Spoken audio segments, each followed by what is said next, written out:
1929년부터 약 10년간 계속된 세계 경제 대공황이 끝난 얼마 후에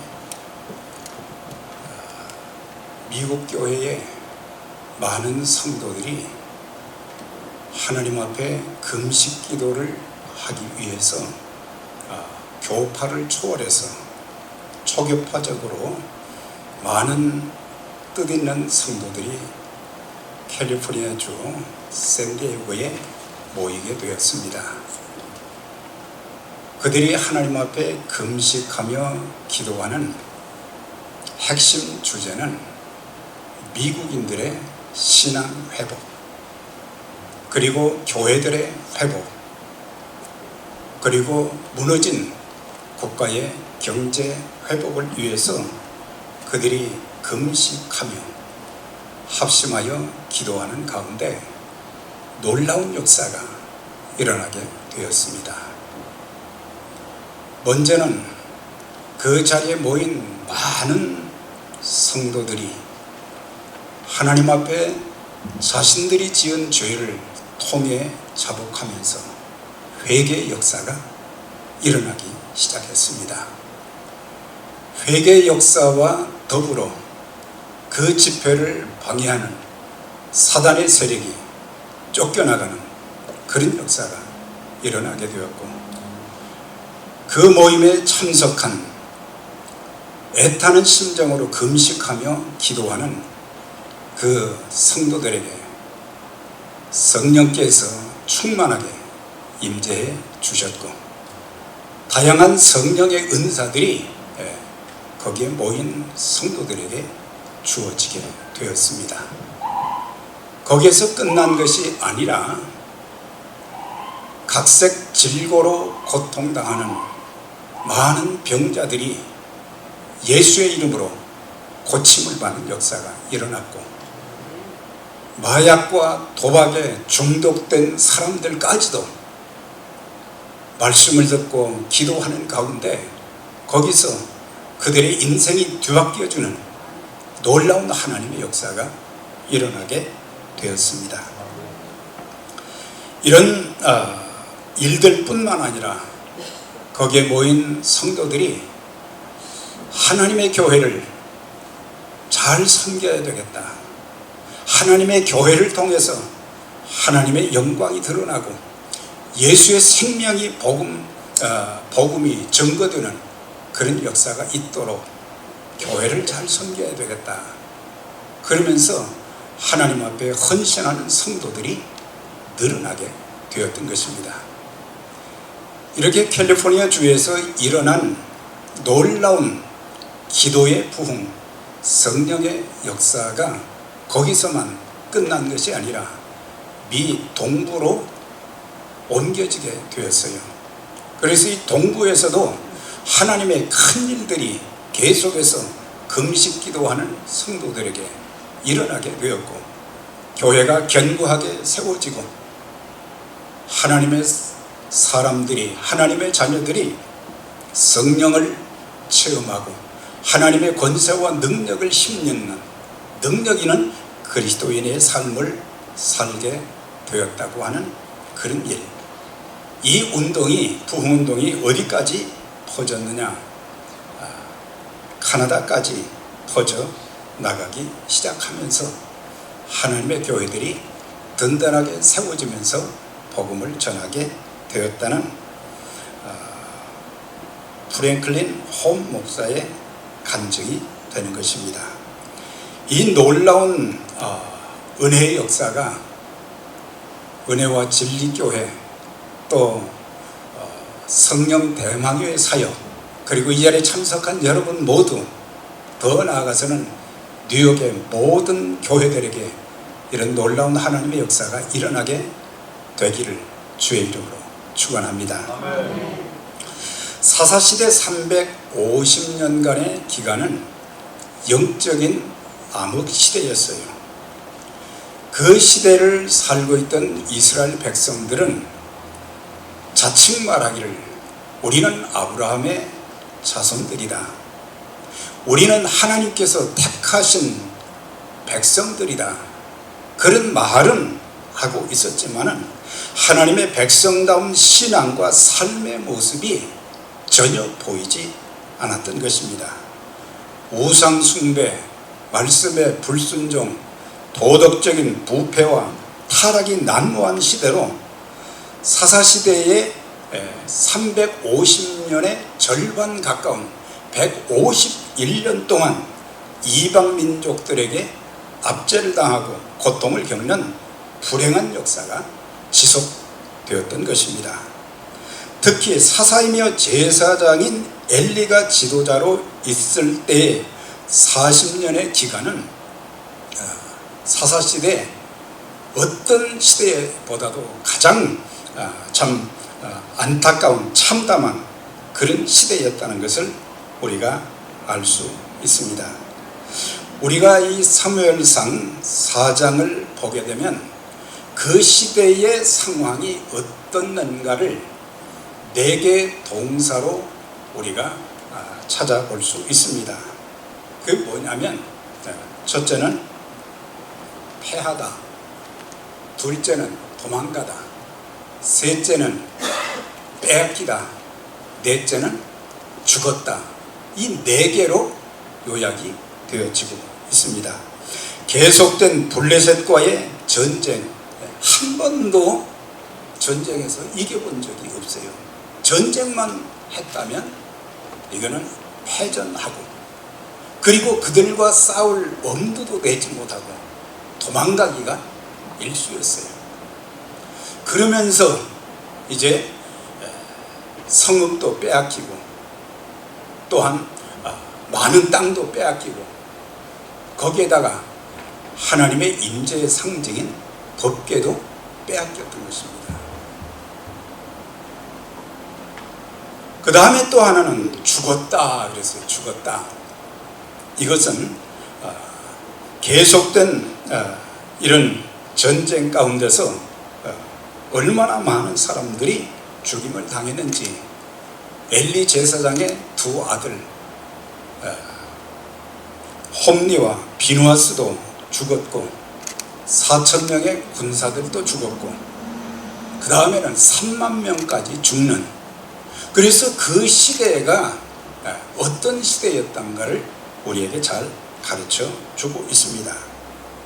하나님의 임재의 상징인 법궤를 빼앗겼다는 참담한 소식을 들은 사사이며 제사장인 98세의 엘리는 의자에서 넘어져서 목이 부러져 죽었다 그랬습니다.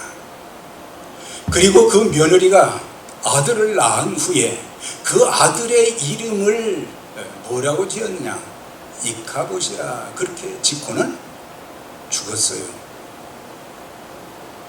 그러니까는 자기 남편이 전쟁에서 죽었지요. 시아버지가 제사장이었던 엘리가 또 넘어져서 죽었지요. 이스라엘의 수많은 군인들이 죽게 되었고 빼앗기게 되었고, 그래서 이가봇이라고 짓고는 죽었다고 했습니다. 이가봇이라는 것은 하나님께서 더 이상 함께 하시지 않는다. 우리에게 가장 큰 축복이 뭡니까? 임마누엘, 하나님이 우리와 함께 하시는 것입니다. 신학적인 의미로는 그리스도의 성령께서 내 안에 계시다고 하는 것입니다. 그래서 어떤 상황 속에서도 함께 하시고 우리의 삶을 인도해 주시는 그런 역사. 그래서 주님께서 성천하시기 직전에 하신 말씀이 뭐예요? 볼지어다 내가 세상 끝날까지 너희와 항상 함께 있으리라. 하나님께서, 전능하신 하나님께서 우리와 함께 하시고 우리를 도와주시고 우리를 보호하시고 우리를 인도해 주시는 하나님의 역사가 있기 때문에 겁내지 말라고 하는 거예요. 겁내지 말라.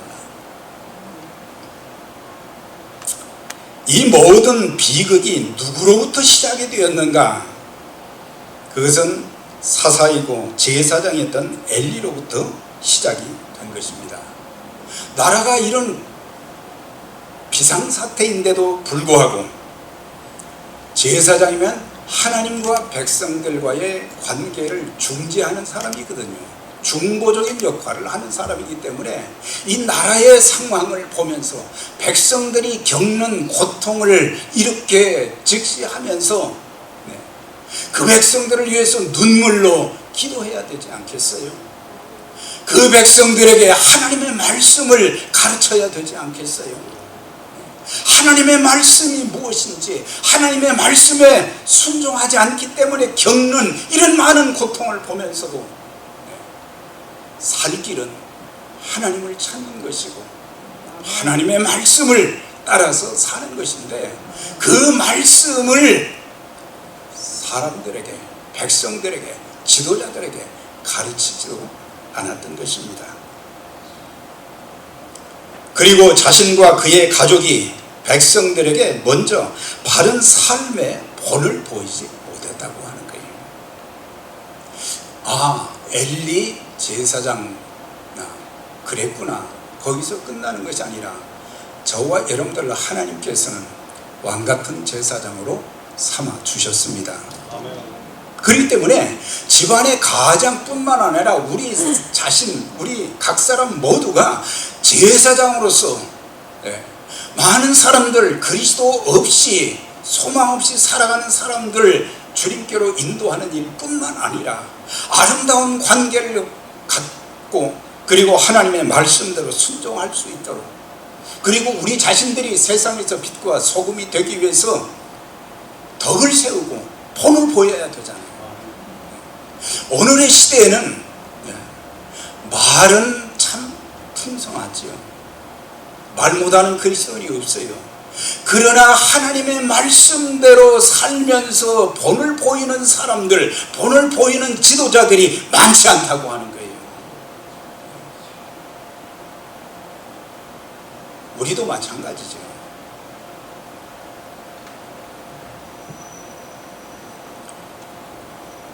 제사장이었던 엘리는 자기의 자녀들도 잘 키우지를 못했어요. 나중에 제사장도 세습이 되어서 그 두 아들도 제사장이 되었어요. 그런데 성경을 보게 되면 제사장이라고 하는 사람들이 하나님을 몰랐다 그랬어요. 비극 아닙니까? 하나님을 몰랐다. 하나님께 드리는 제사가 무엇인지도 몰랐다. 제사장이면 어떻게 하면 이 제사 예배를 통해서 하나님과 그 백성들과의 관계를 이어주고 그 죄사함을 받게 하고 하나님과 화평을 누리게 하고 하나님과 동행하는 삶을 살 수 있도록 만들어 주어야 되는데, 이 아들 제사장들은 제사가 무엇인지도 모르고 구약시대 때는 짐승을 잡아서 드렸고, 또 하나님 앞에 드리는 이제 하나님께 드릴 제물이 있고, 또 제사장이 취할 것도 있는데, 고기를 삶을 때 고기가 다 익기도 전에 하나님 앞에 먼저 드리고 자기가 받을 것은 취하면 되는데, 상관없이 하나님께 드리기 전에 그것을 빼다가 고기를 굽는 사람들의 그 고기를 달라고 해서 또 먹는. 그래서 그 자식들이 계속 잘못을 범하는데, 또 회막문 앞에서 수종드는 여인들과 간음도 했다고 했어요. 어떻게 하나님의 거룩한 제사장들이 이렇게 세상 사람들보다 못한 그런 모습들, 그런 종교적인 제사를 하나님이 받으실 수 있겠는가? 내가 변화되지 않고 내가 하나님 앞에 바로 서지 못한 그 모습으로 하나님 앞에 기도할 때 하나님께서 응답해 주시겠느냐? 아니에요. 먼저 내가 바로 서고 내가 깨끗해야 됩니다. 왜 기도가 응답이 안 되지? 그걸 묻기 전에 내가 하나님 앞에 어떤 모습으로 서 있는가, 그걸 살펴보아야 돼요. 그는 하나님을 기쁘시게 하기보다는 자기 자녀들을 더 소중히 여기는 인본주의자이며 공익보다는 사익을 더 추구한 지도자였어요. 그래서 결국에 어떻게 됐어요? 가문이 망해버렸어요. 멸문지화가 되어버렸어요. 온 이스라엘이 영적으로 병들게 되었고, 하나님의 도우심을 받지 못해서 블레셋과의 전쟁에서 늘 지고, 이런 참담한 그런 역사, 이것을 이카봇이라 했다고 하는 거예요. 하나님이 함께 하시는데 어떻게 이런 일이 있을 수 있겠느냐 말이죠. 오늘날도 마찬가지입니다. 한 사람의 가장, 한 사람의 교회 지도자, 한 사람의 교계 지도자, 한 사람의 국가 지도자의 역할이 얼마나 중요한가를 가르쳐 주고 있어요. 나 때문에 내 가족들이 복을 받고, 나 때문에 성도들이 행복하고, 나 때문에 교회가 화평하고, 교회의 모든 사역들이 잘 되고, 복음의 통로로, 축복의 통로로 귀하게 쓰임받아야 될 것 아니겠어요? 그래서 4장에 보게 되면 이스라엘은 하나님의 영광이 떠난 세대가 되다 보니까 이렇게 전부 패하고 도망가고 빼앗기고 죽는 일만 생겼다고 하는 거예요. 그런데 이제 7장에 보게 되면 사사시대의 마지막 사사요 선지자요 또한 제사장이었던 사무엘이 출현을 하게 됩니다. 어렸을 때부터 어머니가 하나님 앞에 서원해서 낳은 아들이고, 기도해서 낳은 아들이고, 그리고 기도로 자란 그는 하나님의 음성 듣는 일을 참 잘했어요. 하나님께서 그에게 여러 가지 많은 말씀들을 주셨어요. 그에 대해서, 그리고 그 민족에 대해서 그때마다 그는 하나님의 음성을 듣고 그대로 순종하면서 마지막 사사였지만은 새로운 세대가 펼쳐지게 된 것입니다. 다시 말하면 그 시대는 한마디로 카보드의 시대였다. 이거는 하나님의 영광이 함께하는 시대가 되어졌다고 하는 것입니다. 하나님의 큰 봉이 이스라엘 전역에서 일어나게 되었다고 하는 것입니다. 하나님의 영광이 회복되면 한 사람의 인생도 잘 풀리게 되고, 가정도 잘 풀리게 되고, 교회도 부흥이 되고, 하는 일도 잘 됩니다. 평생 하나님의 영광이 여러분들의 개인과 가정, 섬기시는 교회에 충만하게 임하시기를 주의 이름으로 축원합니다. 자, 그러면 하나님의 영광이 회복되는 과정도 7장을 보면 여기에도 4가지 동사로 표현이 되고 있어요. 그게 뭐냐? 사모하다. 하나님의 백성들이 하나님을 사모하는 역사. 그 다음에 2번째는 모이는 역사. 3번째는 회개의 역사. 4번째는 기도의 역사. 그러면서 이카봇이 카보드로 바뀌는 하나님의 영광, 하나님이 떠나셨는데 이제 그들이 하나님을 사모하고, 그리고 하나님께 회개하고 기도하기 위해서 모이는 그 백성들 가운데 하나님이 역사하셔서 그때부터는 패하는 일이 없었어요. 빼앗기는 일이 없었어요. 죽는 일이 없었어요. 예수 안에서는 우리 모두가 하나님의 놀라운 역사를 체험하게 되어지고 우리는 패하는 일이 없이 승리자가 될 것입니다. 우리의 빼앗겼던 모든 것도 회복되는 역사, 도로 찾는 역사. 사단이 우리에게 침투해서 우리의 많은 소중한 것들을 다 빼앗아갔어요. 이제는 예수 그리스도로 인해서 예수님께서 내가 이 땅에 온 것은 바로 너희를 풍성하게 하려 함이니라.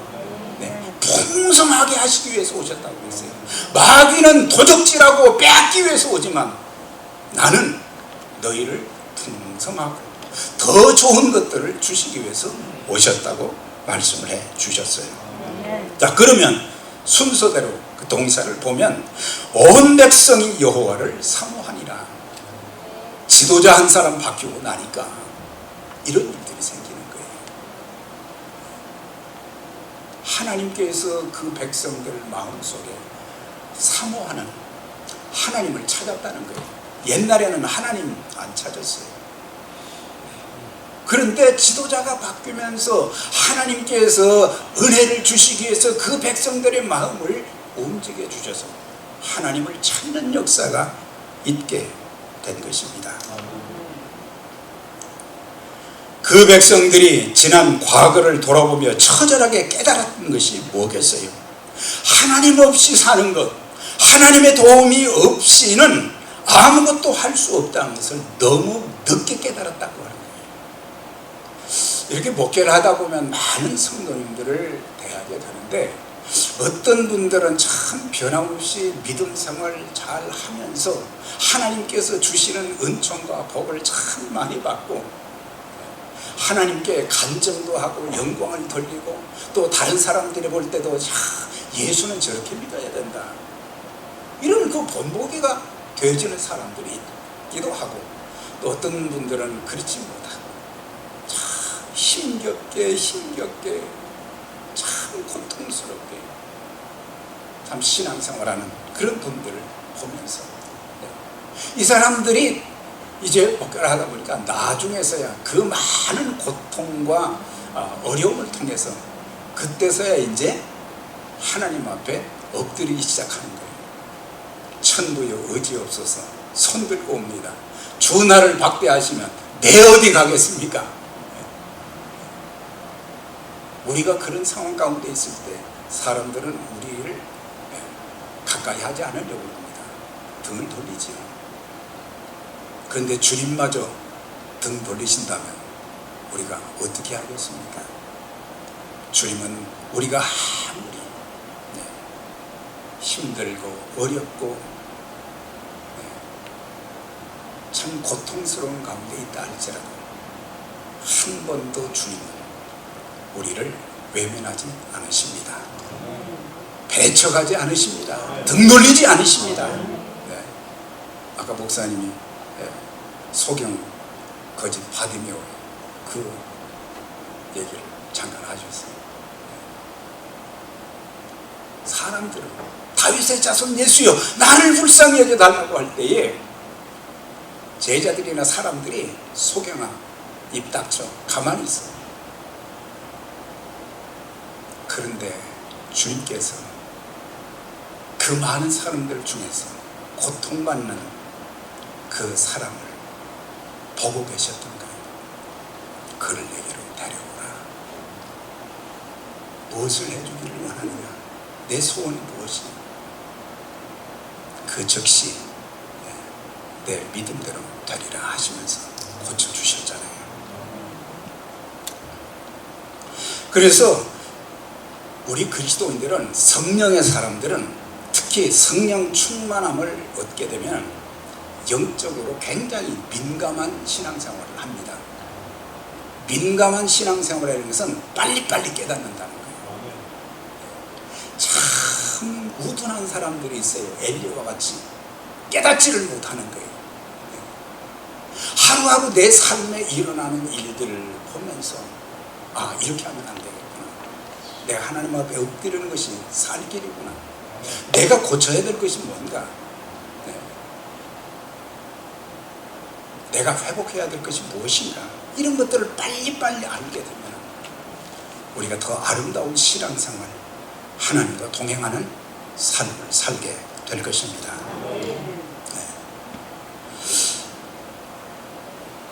그래서 우리의 인생 만사가 다 하나님 손안에 있다는 것을 알고 우리는 하나님만 사모하고 하나님만 붙잡아야 돼요.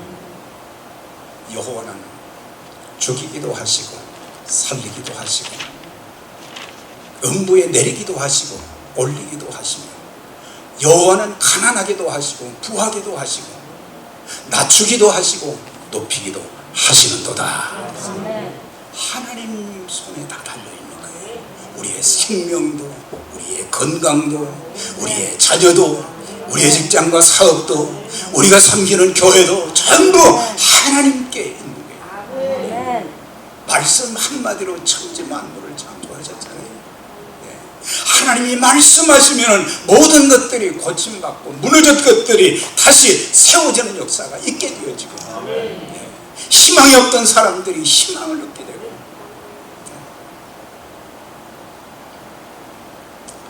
그래서 첫 번째는 사모하는 역사. 팬데믹이 거의 3년 가까이 이렇게 가다 보니까 어떤 분들은 더욱더 하나님을 사모하는 사람들이 많기도 하지만 오히려 하나님 없이 사는 사람들이 훨씬 더 많아져 간다고 하는 거예요. 그게 굉장히 똑똑하고 지혜로운 것 같지만 참 어리석은 사람들이에요. 하나님 없이 살겠다는 이런 생각 버려야죠. 두 번째는 보면 이스라엘 온 백성이 미스바에 모여 회개하기 시작했다는 거예요. 이 말씀을 보게 되면 온 백성들이라고 그랬어요. 온 백성들이 사모하는 마음을 갖게 되었고, 온 백성들이 함께 하나님 앞에 참 모여서 기도하고 특별히 회개 역사가 일어난 것을 보게 돼요. 6절에 그랬죠. 그날 종일 금식하고 거기서 이르되 우리가 여호와께 범죄하였나이다 하리라 그랬어요. 범죄하였나이다 하리라. 그러니까 그들이 모여서 한 것이 뭐예요? 회개 기도를 드린 거예요. 과거에는 그게 죄인지를 몰랐어요. 이제 새로운 지도자 사무엘을 통해서 그가 전파하는 말씀을 통해서 깨달은 것이 뭐냐? 우리가 하나님 없이 살겠다는 것, 하나님 말씀대로 살지 못한 것이 죄라는 것을 그때서야 깨닫고 우리가 범죄했습니다. 자복하는, 우리가 하나님 앞에 엎드릴 때 얻는 두 가지 유익이 있어요. 첫째는 하나님의 영광을 보게 되는 것이고, 둘째는 자신의 모습을 바로 보게 되고 회개하게 되는 거예요. 과거에는 내가 이런 죄가 내 마음속에 아직도 있구나, 내가 버리지 못하고 하나님 앞에 토설하지 못했구나, 이런 것들을 깨닫지 못했는데 이사야 6장 5절에 보면 이제 이사야 선지자가 우시아 왕이 죽고 난 뒤에 하나님의 성전에 가서 기도하려고 갔어요. 근데 거기서 놀라운 광경을 보잖아요. 하나님의 보좌에 앉으신 하나님의 영광을 보게 되었고, 그러면서 자기가 얼마나 죄인인가를 볼 수 있는 안목을 가졌어요. 하나님 말씀 전하는 사람이 무슨 죄가 있을까 그랬는데 자기 입술이 부정하다는 것을 알게 되었어요. 입술이 부정한데도 내가 하나님을 배웠으니, 그렇게 고백하는 것을 보게 됩니다. 나는 이제 망했습니다. 아니죠. 이 말씀을 많이 전하는 사람들이 하나님 말씀도 많이 전하지만 입술로 범하는 죄들이 많아요. 목회자들만 그렇습니까? 저나 여러분이나 다 거기서 거기에 입으로 방정들, 입으로 짓는 죄가 너무 많아요. 우리가 하나님 앞에 설 때마다 큰 일을 시도하기 전에 먼저 내가 범죄했습니다, 내가 신실하지 못했습니다, 그렇게 회개하면 하나님이 우리를 만나 주시는 것입니다. 자, 그 다음에 이제 보면은 마지막 부분에 그들이 회개하고 난 뒤에 우리가 하나님 앞에 기도할 때 꼭 거쳐야 될 것이 뭐예요? 첫째는 하나님 앞에 나와야 되는 것입니다. 사실 솔로몬이 성전 건축하고 난 뒤에 똑같은 건물이지만 하나님 앞에 예배하는 그런 곳을 성전이라고 그러잖아요. 내 눈과 내 마음이 항상 여기 있겠다 그러셨어요. 그래서 우리가 교회를 멀리하지 마세요. 하나님의 교회를 가까이 하는 것이 우리에게 복입니다. 네. 아, 이 뭐 카톡으로 보면 되지, 그러면 안 돼요. 내 눈과 내 마음이 항상 여기 있으리라.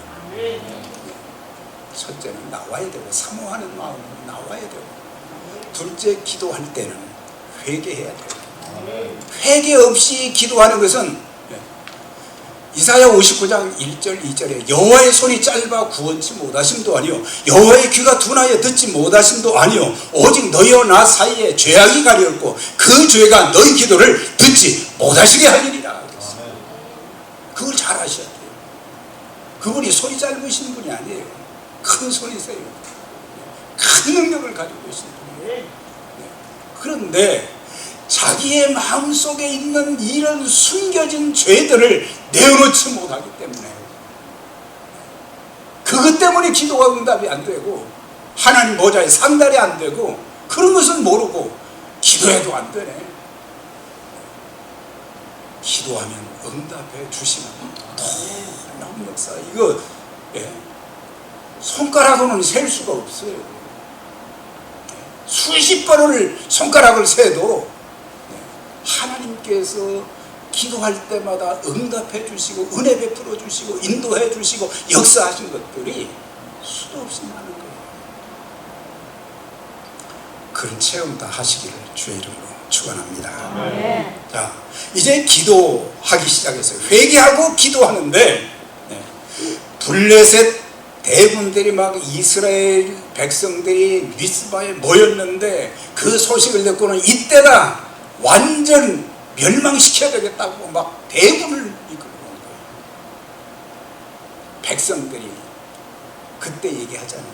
사무엘에게, 당신은 우리를 위해서 우리를 블레셋 손에서 구원해 주시도록 하나님께 기도해 주세요. 기도의 중요성을 그때서야 백성들이 깨닫는 것을 보게 돼요.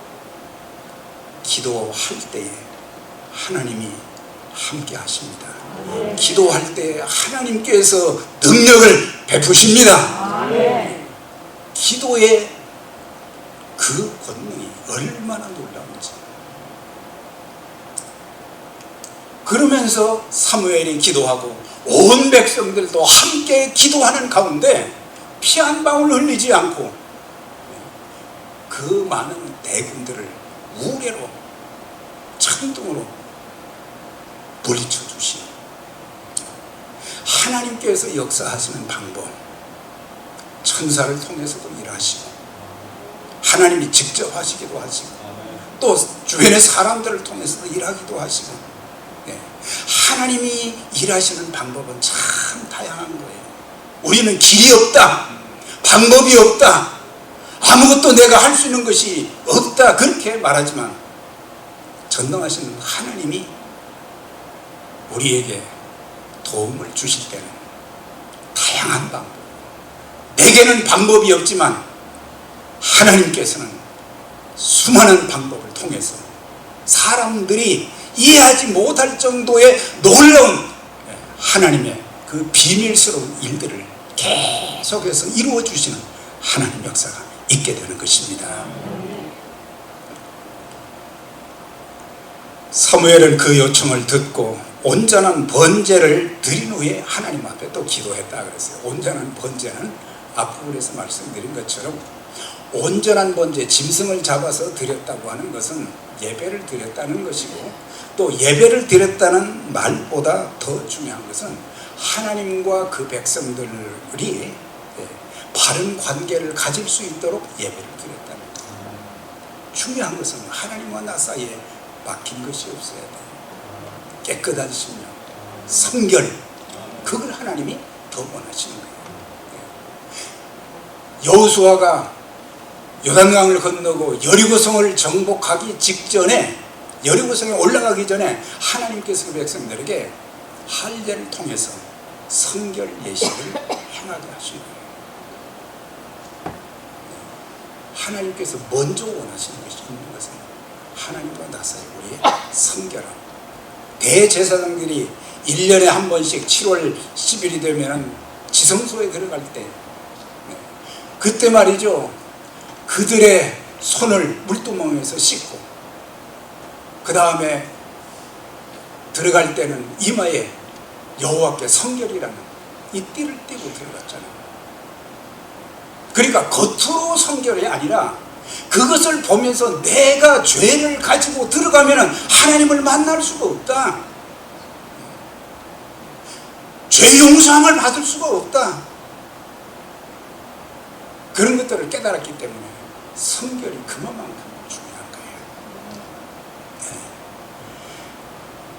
그래서 온전한 번제를 드리고 여호와께 부르시면 여호와께서 응답하셨더라 그랬어요. 하나님을 사모하며 함께 모여 회개하며 기도하니 하나님의 영광이 회복이 되어졌고 블레셋 군대를 우리를 통해서 패하게 하셨고 하나님의 손이 그들을 막아주셔서 사무엘이 사는 날 동안 블레셋 사람들이 침략을 못했다. 왜 그랬느냐? 하나님이 막아주셨기 때문에. 그리고 빼앗겼던 성읍도 빼앗겼던 땅도 다 도로 찾았어요. 법궤도 도로 다 찾았어요.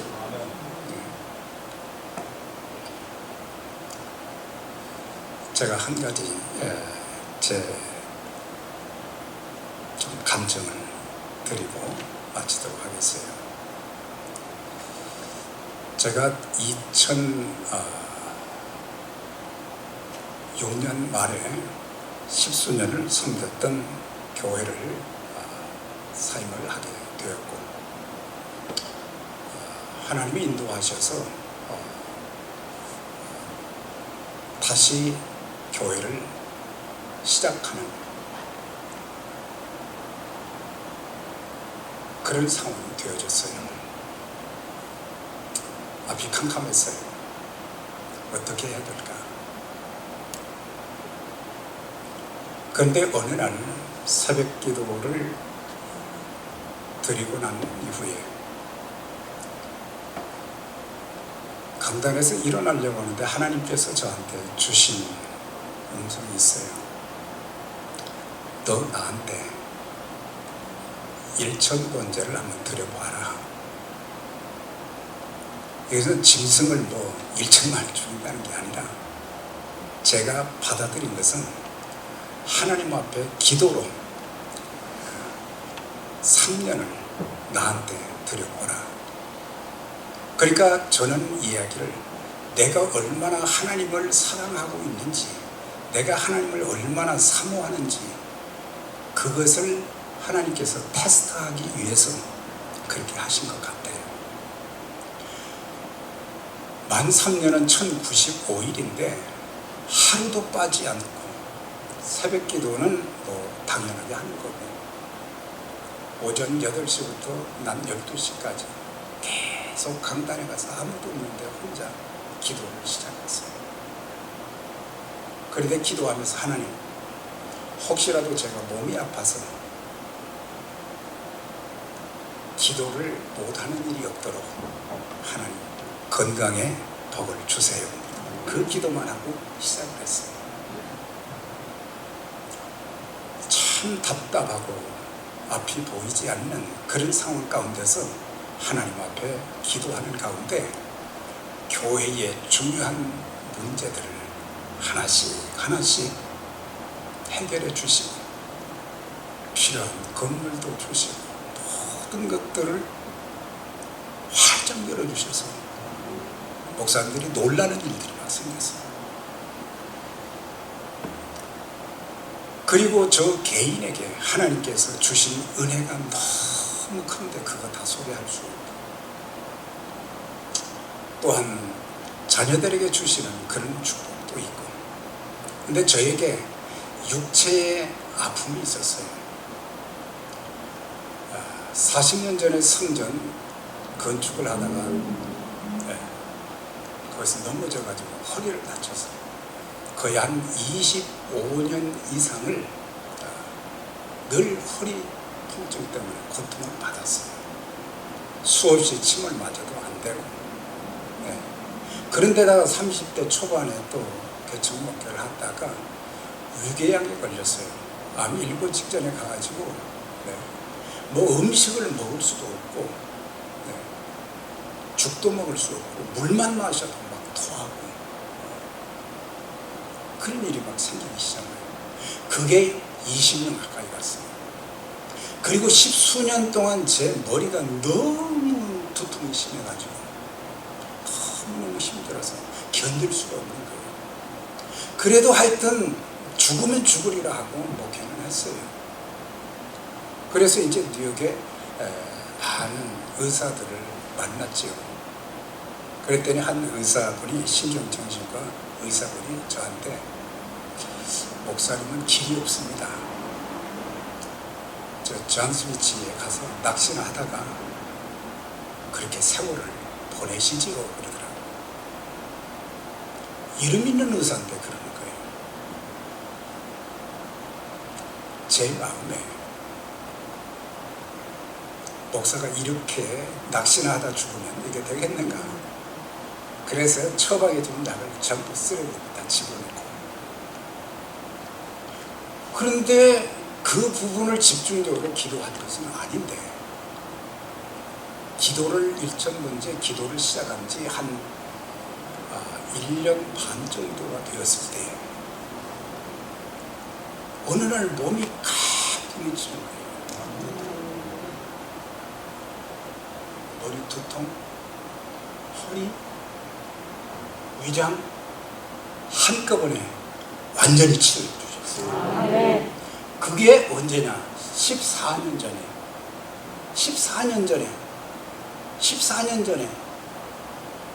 깨끗하게 고쳐주셔서 하나님이 고쳐주신 것은 완전합니다. 제가 허리 때문에, 위장 때문에 병원 간 일이 없어요. 두통 때문에 간 적이 없어요. 그래서 지금도 하나님께서 허락해 주신 건강 가지고 주님의 사역에 내가 쓰임받을 수 있다는 자체가 너무 감사한 거예요. 이런 은혜를 주시는구나. 기도하면 하나님이 이런 은혜 주시는구나. 그걸 체험하게 되었습니다. 그래서 이제 사무엘이 말이죠, 블레셋 군대를 하나님께서 쫓아내주시는 그걸 보고 그 자리에 돌을 세워서, 미스바의 새 사이에 돌을 세워서 에베네셀이라 불렀다. 저희 교회 이름이 에베네셀입니다. 여호와께서 여기까지도 오셨다. 그런데 사실은 에베네셀, 이건 뭡니까? 여기까지 도우셨다는 의미, 앞으로도 도와주신다는 의미도 있지만 지금 일어난 모든 것들이 하나님께서 하신 일이다. 하나님이 하신 일이다. 그걸 알려주는 거예요. 사랑하는 여러분, 여러분들이 믿음 생활하는 가운데 또 금식하며 기도하는 가운데 하나님의 큰 일들을 기념하는 만한 많은 일들이 이루어지기를 주의 이름으로 축원합니다. 하나님의 영광이 떠났다는 이가봇의 비극의 역사가 끝나고 하나님의 영광이 드러나는, 회복이 되어지는 가봇의 역사가 일평생 일어나기를 주의 이름으로 축원합니다.